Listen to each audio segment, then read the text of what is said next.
warahmatullahi wabarakatuh.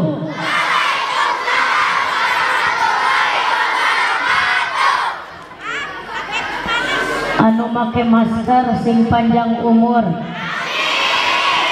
sabab anu loba nu maot teh anu eungap.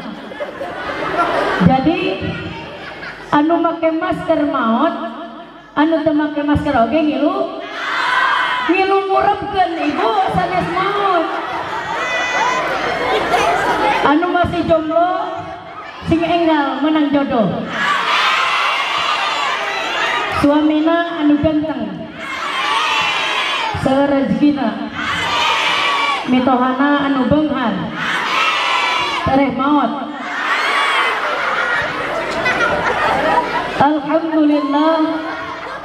Alhamdulillahilladzi asra bi'abdihi lailan minal masjidil haram ilal masjidil aqsa. Wassalatu wassalamu ala sayyidina Muhammadin alladzi kanat hasanatuhu la tuhsa wa ala alihi wa ashabihi ahli sidqi wa tuqa, amma ba'du. Yang terhormat Sahibul Bait, segenap keluarga besar Madrasah Al-Wasi'ah, yang terhormat panitia dan segenap jajarannya, ibu-ibu, bae atuh kasadayana ya. Ieu teh acara imtihan atanapi intihan? Imtihan atanapi intihan? Upami imtihan mah saur santri imtahana yamtahinu imtihanan, hartosna nyobi murang kali dugi ka mana eta pelajaranana. Upami intihan mah intaha yantahi intihanan, hartosna akhir tahun pelajaran. Anu paling lucu mah ari budak ngacapetang pidato dina panggung, ari indungna mah pagawean ngagosip jeung ngagosip ngomong geus salaki batur. Di dia aya nu kitu. Aya nu kitu. Contoh. Ceu salaki batur mah geus kabeli emas, geus kabeli mobil, geus kabeli sawah. Ari salaki kuing mah pagawean ngan hees jeung hees. Di dia aya nu kitu. Salaki saha? Salaki saha? Tuh, dengan belah itu salaki ibu. Hapuntennya kanu sok sare. Bu, hadirin rahimakumullah, manusia hidup dalam 3 dimensi waktu: masa lalu, masa sekarang, dan masa yang akan datang.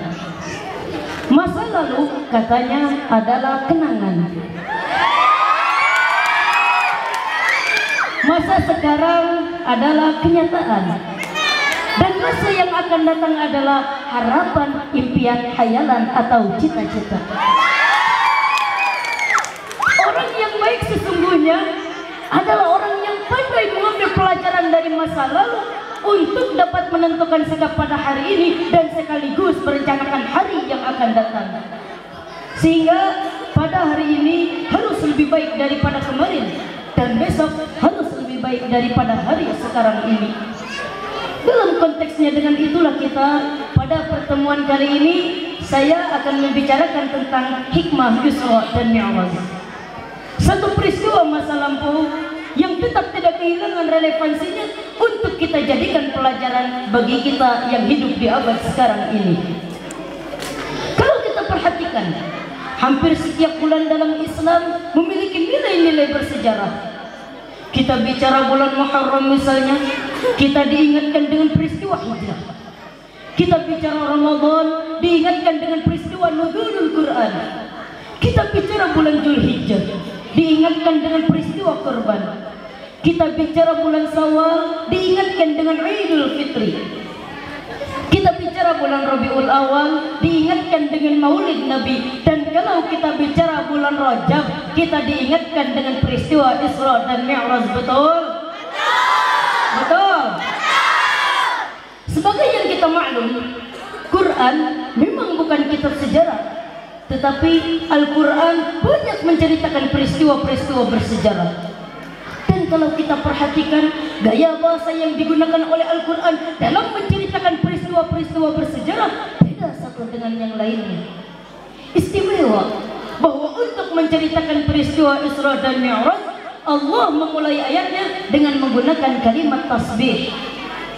Seperti yang kita baca dalam surat Bani Israil ayat pertama. A'udzu billahi minasyaitonir rajim. Subhanalladzi asra bi'abdihi lailan minal masjidil haram ilal masjidil aqsa. Maha suci Allah yang telah menjalankan hambanya pada suatu malam dari Masjidil Haram di Makkah ke Masjidil Aqsa di Palestina. Mari kita coba dekati ayat ini per kalimat untuk memudahkan pengertian kita dalam memahami peristiwa Isra dan Mi'raj. Ayat ini diawali dengan kalimat subhanalladzi. Dalam ilmu balaghah, kalimat semacam ini disebut dengan kalimat hijaz, yaitu kalimat yang redaksinya ringkas namun isinya padat. Di situ ada kata yang tersirat, yakni lafdzul zalalah, sehingga asli kalimatnya subhanallahilladzi, maha suci Allah, dan ini disebut dengan kalimat tasbih. Banyak peristiwa-peristiwa bersejarah yang diceritakan di dalam Al-Quran, tetapi jarang yang diawali dengan kalimat tasbih. Al-Quran menceritakan bagaimana Allah menciptakan Nabi Adam tidak diawali dengan kalimat tasbih. Al-Quran menceritakan bagaimana Fir'aun dan bala tentaranya yang ditenggelamkan di dalam lautan merah. Itu kejadian yang hebat, tidak diawali dengan kalimat tasbih. Pun Al-Quran menceritakan bagaimana umatnya Nabi Saleh, umatnya Nabi Hud, dan lain sebagainya yang ditelan gempa bumi, ditiup angin topan, seluruhnya diceritakan di dalam Al-Quran, tetapi tidak satupun yang diawali dengan kalimat tasbih. Istimewa bahwa untuk menceritakan peristiwa Isra dan Mi'raj, Allah memulai ayatnya dengan menggunakan kalimat tasbih. Subhanalladzi, maha suci Allah, maha suci dari segala kelemahan, maha suci dari segala kekurangan, maha suci dari segala ketidakmampuan. Allah mempertaruhkan kesuciannya untuk menjamin peristiwa Isra dan Mi'raj. Betul?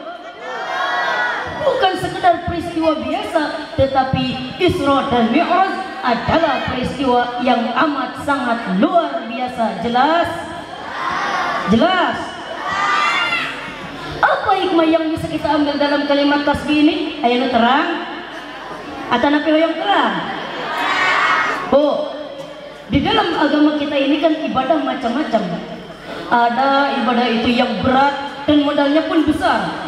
Membangun masjid berat dan memerlukan biaya yang besar. Betul? Melaksanakan ibadah haji berat dan memerlukan biaya yang besar. Itulah ciri-ciri ibadah yang berat dan modalnya pun besar. Lalu ada pula ibadah itu yang berat tapi modalnya ringan, seperti puasa. Puasa itu kan berat, bukan menahan lapar dan hausnya saja yang berat, tetapi esensi puasa itu sendiri, yakni kemampuan mengendalikan hawa nafsu. Kita ini kan kalau sedang puasa lapar sih tahan, tapi marah kadang-kadang tidak tahan. Haus tahan, tapi ngagosip ngomongkan salah kibatur kadang-kadang tidak tahan. Padahal di situ esensi puasa, yakni kemampuan mengendalikan hawa nafsu. Dia ibadah yang berat tapi modalnya ringan. Lalu ada pula ibadah itu yang ringan dan modalnya pun ringan. Agama menyebutnya dengan kalimatul thayyibah, ucapan-ucapan yang baik yang banyak diajarkan oleh agama kita. Bertemu teman, assalamualaikum ibadah. Mulai pekerjaan bismillahirrahmanirrahim, ibadah. Melihat sesuatu yang hebat, masya Allah. Melihat sesuatu yang luar biasa, subhanallah. Terkejut, astagfirullah. Mendapat nikmat, alhamdulillah. Terkena musibah, inna lillah wa inna ilaihi raji'un. Yang kompak dong, inna lillah wa inna ilaihi raji'un. Ibadah dengan modal yang ringan berupa mengucapkan kata-kata yang baik yang banyak diajarkan oleh agama kita. Ini kan ringan, betul. Itulah hikmah yang bisa kita ambil dalam kalimat subhanalladzi. Kalimat selanjutnya asra. Maha suci Allah yang telah menjalankan. Asal kalimat asra ini sara yasiru, lalu dibentuk dalam bentuk majhul sehingga menjadi asra yusri isra'an. Maha suci Allah yang telah menjalankan. Segera nampak dari ayatnya bahwa dalam peristiwa Isra dan Mi'raj ini sebenarnya yang aktif itu Allah. Nabi pasif, Allah yang menjalankan, Nabi yang dijalankan. Tentu saja karena dijalanin, beliau terima beres. Namanya juga dijalanin, maka tidak heran kalau beliau berangkat dari Mekah menuju Masjidil Aqsa di Palestina. Dari sana naik ke langit pertama, kedua, 3, 4, 5, 6, 7. Dari sana naik lagi ke Rabbul Absar sampai Sidratul Muntaha, sampai di bawah Aras menerima perintah salat, lalu melakukan kunjungan ke surga dan neraka, kembali lagi ke Mekah tidak lebih daripada sepertiga malam. Kok bisa ya? Kalimatnya asra, Allah yang menjalankan, Nabi yang dijalankan. Tentu saja karena dijalanin, beliau terima beres. Andai kata Rasul berjalan sendiri, terang beliau tidak akan mampu menempuh jarak yang demikian jauh dalam waktu yang relatif singkat. Artinya, dalam memahami peristiwa Isra dan Mi'raj ini yang dipakai bukan logika intelektualitas manusia, tetapi logika kemahakuasaan yang mutlak dari Allah Subhanahu. Satu contoh, saya satu hari berangkat ke Sumedang. Jam 9 saya berangkat dari rumah, ambil baju saya pakai. Saya tidak tahu bahwa di dalam kantong baju saya ada semutnya. Berangkatlah saya ke Sumedang. Jam 10 saya sampai di Sumedang, setengah 11 urusan selesai, kembali lagi ke rumah. Jam setengah 12 udah sampai di rumah. Baju saya buka, saya gantung kembali ke lemari, semutnya pun keluar dari kantong baju saya. Cerita sama teman-temannya, saudara-saudara bangsa semut, percayalah, saya baru saja pulang dari Sumedang. Kata temannya, jam berapa kau berangkat? Tadi jam 9. Lalu jam 12 udah sampai lagi? Iya. Temannya yang berpikir menurut logika semut, mana mungkin percaya? Tentu akan berkata, bagaimana mungkin mut? Badanmu begitu kecil, jalanmu begitu lambat, masa Bandung Sumedang jam 9 berangkat jam 12 udah sampai lagi? Temannya yang tidak tahu bahwa semut itu bukan jalan sendiri, tapi nebeng di kantong baju saya. Jelas? Jelas? Dahulunya Abu Jahal, Abu Lahab, dan Abu lainnya itu berpikir menggunakan logika manusia. Ya tentu saja dong, peristiwa ini tidak akan bisa dicernakan oleh logika. Artinya dalam memahami peristiwa Isra dan Mi'raj ini yang dipakai bukan logika intelektualitas manusia, tetapi logika kemahakuasaan yang mutlak dari Allah Subhanahu. Kemudian kalimat selanjutnya bi'abdihi, maha suci Allah yang telah menjalankan hambanya. Kenapa kok Allah menggunakan kalimat yang tidak langsung? Kan lebih enak saja kalau Allah bilang misalnya subhanalladzi asra bi Muhammad, maha suci Allah yang telah menjalankan Muhammad. Begitu saja. Kenapa sih? Kenapa harus pakai kata bi'abdihi, maha suci Allah yang telah menjalankan hambanya? Pakai kata-kata hamba, apa maksudnya? Nah, di dalam kalimat hamba di sini ada dua data. Data pertama, kalimat hamba di sini menjelaskan bahwa Isra dan Mi'raj terjadi dengan ruh dan jasad sekaligus. Sebab apa? Orang dipanggil hamba tentunya lengkap, punya ruh dan punya jasad. Jasad tanpa ruh namanya mayit. Ruh tanpa jasad gentayangan, mungkin namanya kuntil anak.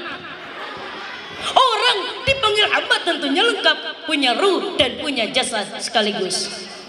Nah, itu data pertama. Data yang kedua, kalimat hamba di sini menjelaskan bahwa Nabi Muhammad itu oleh Allah benar-benar diakui sebagai hambanya. Maka lalu dipanggil hamba di dalam ayat ini. Ibu-ibu mungkin bertanya, kalau cuma sekedar urusan itu, apakah kita ini bukan hamba Allah? Ya, jelas kita ini hamba Allah. Kata siapa? kata kita. Kalau kata kita itu namanya ngaku. Orang yang mengaku tentu boleh-boleh saja, namanya juga mengaku. Tapi diakui atau tidak, nah ini yang jadi masalah. Saya bisa saja bilang saya kenal sama Bapak Presiden Jokowi, tapi yang jadi masalah, apakah Bapak Presiden Jokowi kenal sama saya? Dengan kata lain, kalau kata-kata hamba Allah keluar dari mulut manusia, itu nilainya murah. Kenapa murah? Sebab itu pengakuan. Tapi kalau keluar dari Allah sendiri, nah ini yang mahal. Maksudnya bagaimana? Berapa banyak manusia di dalam hidup ini berkata saya hamba Allah, tapi perbuatannya membuktikan bahwa dia hamba dunia, hamba nafsu, budak jabatan, budak pangkat, budak harta. Tidak sesuai antara ucapan dengan perbuatan. Jelas? Dari kalimat bi'abdihi ini kita ambil hikmahnya. Sekali kita menghamba kepada Allah, jangan menghamba kepada yang selain Allah. Sebab syahadat yang kita ucapkan memiliki konsekuensi. Asyhadu an la ilaha illallah, saya bersaksi tiada Tuhan selain Allah. Konsekuensi yang logis daripada ucapan syahadat itu, sekali kita menghamba kepada Allah, jangan menghamba kepada yang selain Allah. Lanjut. Minum hela haus. Lanjut, Ustaz.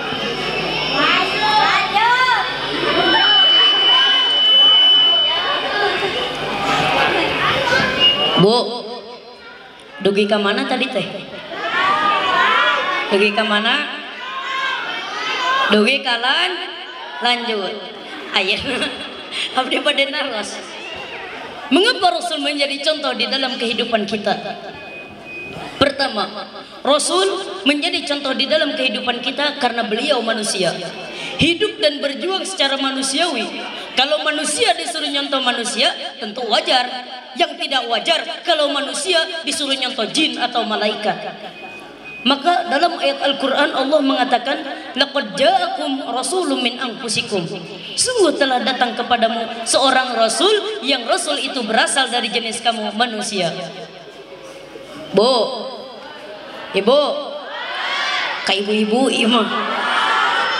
Bu, kalau rasul yang diutus Allah itu jin atau malaikat, kemudian dia berhasil di dalam tugasnya, barangkali kita tidak usah kagum.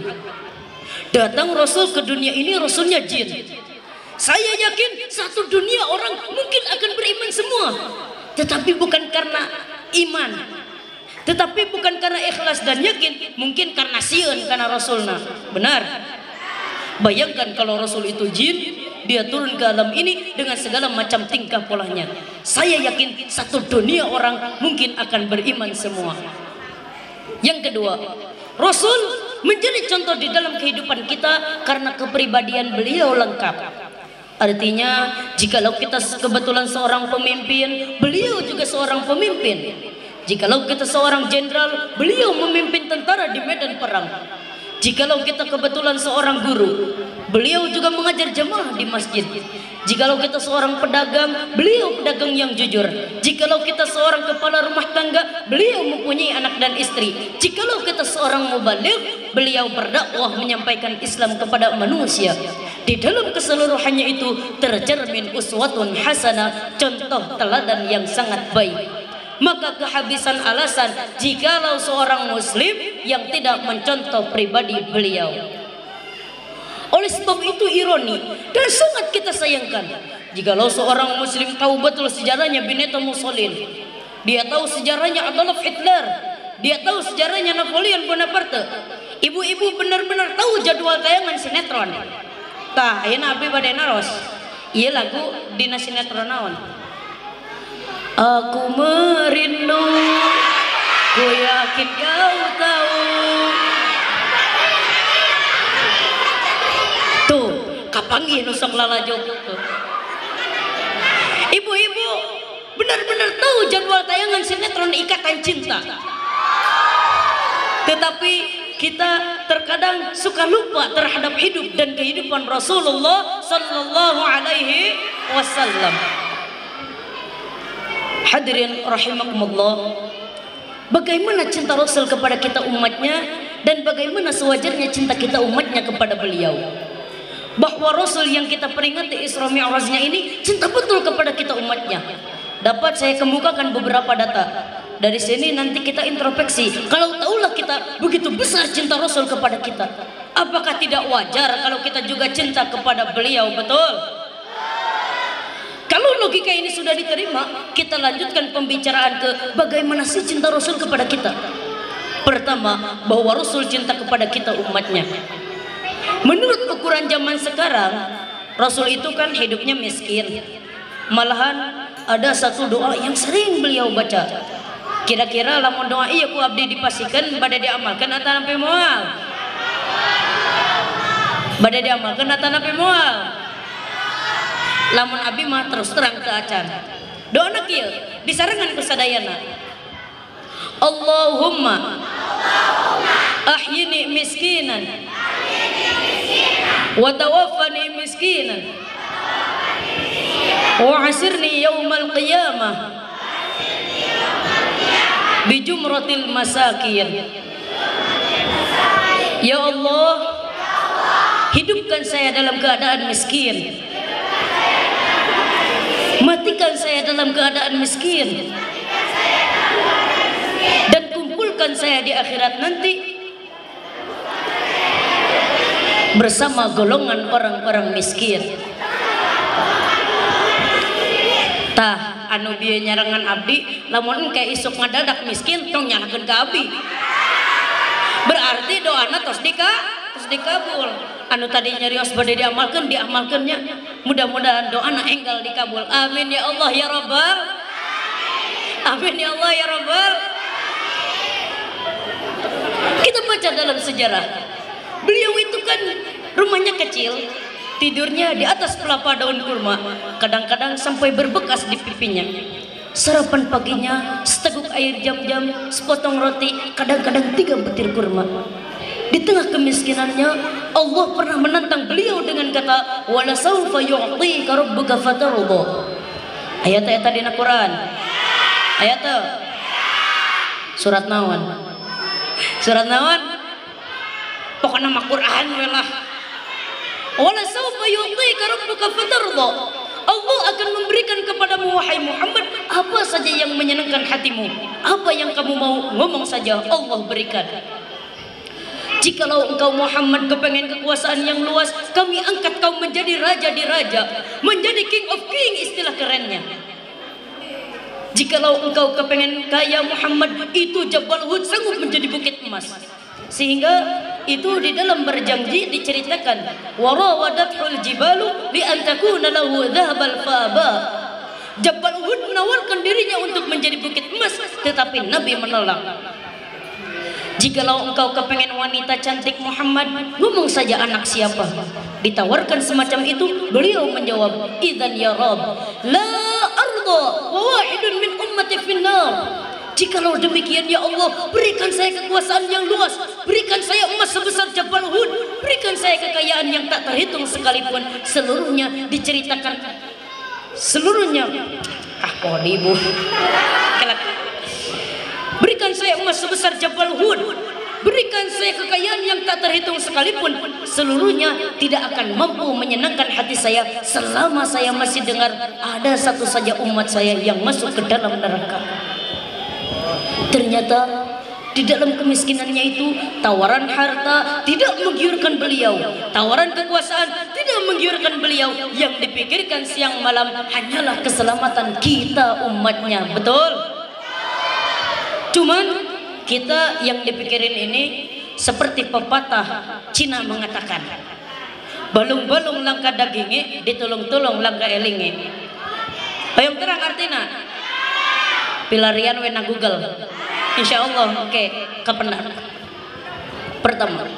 Yang kedua, bahwa Rasul cinta kepada kita umatnya. Ketika turun perintah hijrah, ketika itu posisi umat Islam di Mekah sudah sangat terpepet. Sebagian sahabat sudah mengusulkan, kita hijrah saja ya Rasul.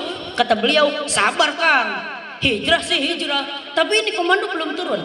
Sebab kita tahu kebijaksanaan apapun yang beliau ambil tentu menunggu wahyu.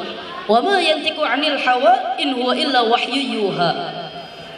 Nah, lantas ketika benar-benar turun perintah hijrah, beliau pidato di depan para sahabat. Saudara-saudara, perintah hijrah sudah turun. Tuan-tuan berangkatlah lebih dulu ke Madinah. Lalu Anda sendiri kapan ya Rasul? Saya belakangan. Kenapa mesti belakangan? Tuan-tuan harus tahu, yang dicari, yang diincar, yang diancam akan dibunuh itu saya. Jikalau kita hijrah bersama-sama, kita akan dikejar-kejar terus. Tetapi jikalau tuan-tuan berangkat lebih dulu ke Madinah, sementara saya masih berada di kota Mekah ini, tuan-tuan akan sampai di kota Madinah dengan tenang dan selamat. Sebab yang mereka cari masih berada di kota Mekah ini. Keadaan begitu kritis. Tetapi umatnya dulu yang disuruh berangkat duluan. Keselamatan umatnya yang dipikirkan, cintanya kepada umatnya. Jelas? Jelas. Lanjut. Lanjut. Kalau lanjut, marilah kita bersalawat dulu bersama-sama. Siap? Siap? Cik ku abit teselan. Allahumma salli wa sallim wa barik. Allahumma salli wa sallim wa barik. Tuh, nu palih ditu teu acan ngawaler. Ieu mah khusus keur palih ditu. Allahumma salli wa sallim wa barik. Ya Rabbi salli ala Muhammad. Ya Rabbi salli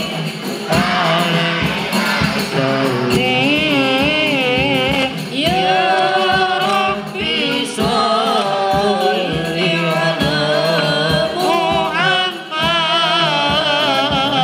Ya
minum hela bu.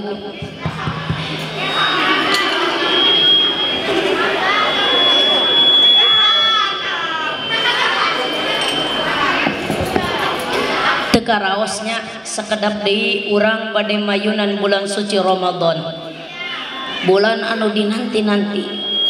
Tah ayeuna abdi bade naros aya naon dina bulan Ramadan? Aya naon? Bu, pertama, Ramadan mengajarkan kita untuk menjadi orang-orang yang sabar, ulet dan tahan uji. Ini zaman dimana persaingan tajam betul.